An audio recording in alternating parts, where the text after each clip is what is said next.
Today, I'm going to be talking about reframing our racing pain or the projection of the pain, reframing your pain, reframe the game, stop thinking it and start allowing it. So we've got to go right down to the very core of the pain we think we're feeling, find out what's down there. Have you ever done that? Have you ever really looked closely at what's going on down there? We spend so much time running away from pain, disassociating from it, detaching from it, that we never get intimate enough with it to understand what it's made of or what it consists of. All we really know about pain is what we learned early in life when our parents told us not to burn our hand on the hot plate. That's what it boils down to. So it's something we avoid at all costs because that's what we were taught. And when we line up as athletes, we say yes to pain. We say yes to suffering. We say yes to the nature of the conditions under which she operates, right? Now, the problem that exists as I see it is that we say yes, but we mean hell no. We say yes, then we spend as much time as possible in detachment, in denial, in moving away from the source of the discomfort, which is no way to deal with the process, is it? And yet that's what we try to do. We try to dissociate. We spend our whole sporting lives and everything in it in a state of war. Off to war we go.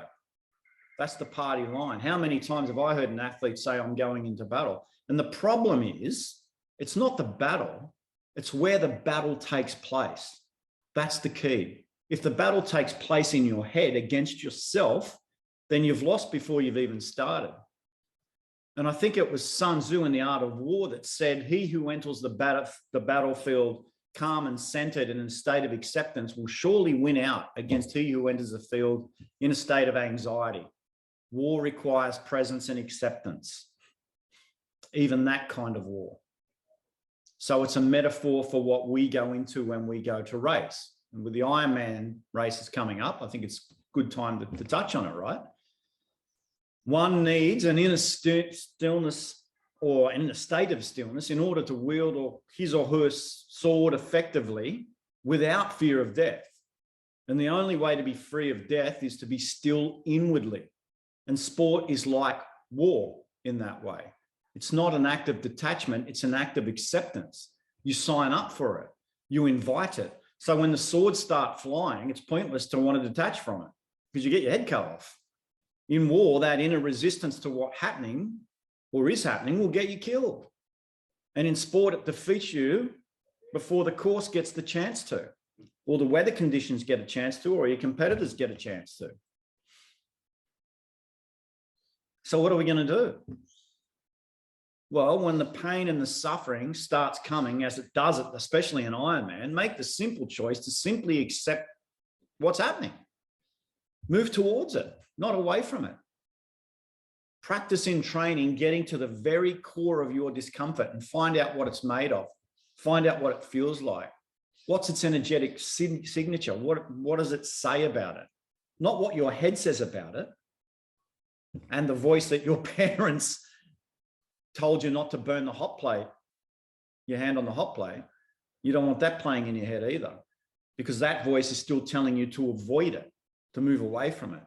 So we have to explore it. We have to learn about it. And in the process, you'll learn about yourself, something far deeper about your inner working than your noggin could ever take you to, because the noggin takes us around in circles.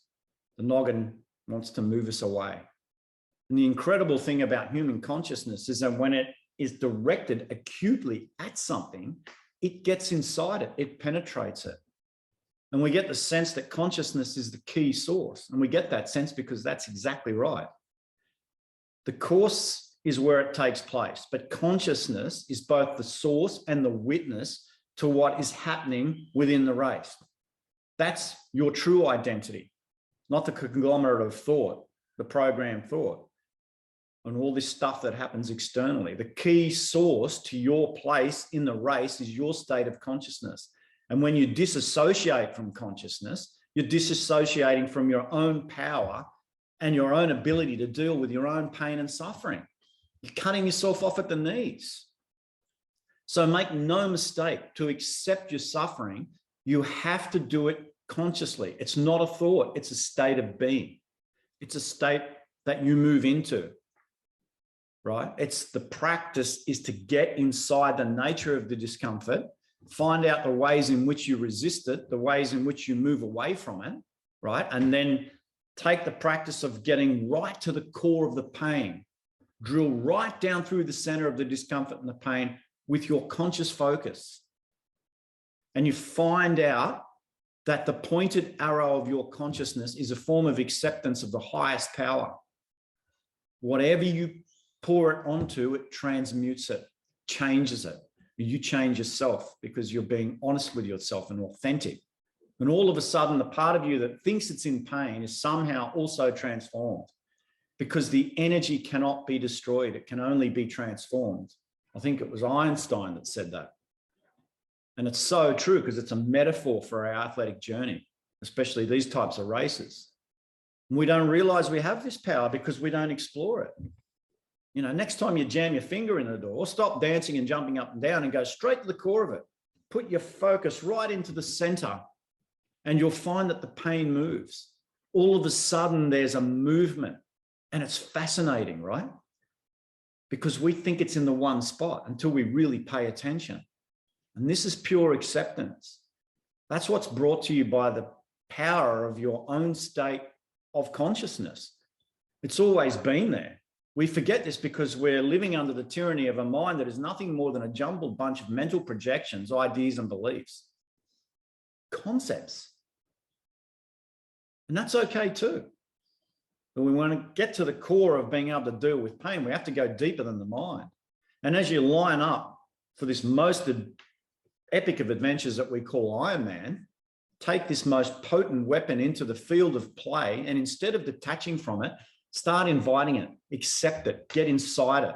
You know what I mean? And it'll get inside you.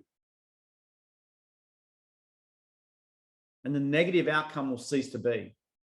The process will become everything. You and the Iron Man will become one. And Iron Man, believe it or not, will become fun. Get into it. Thanks for listening.